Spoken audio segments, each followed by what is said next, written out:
Welcome to the banker lamp. Please enjoy the video. You start with safety and immediate action.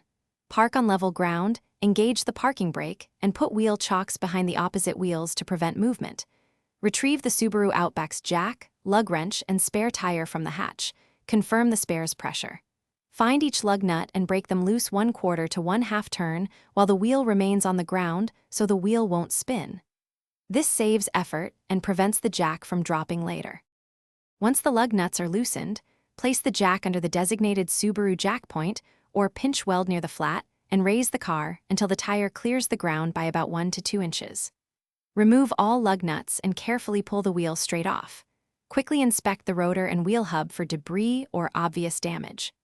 Align the spare's bolt holes with the studs and hand thread the lug nuts to secure the wheel so it won't drop when you lower the vehicle.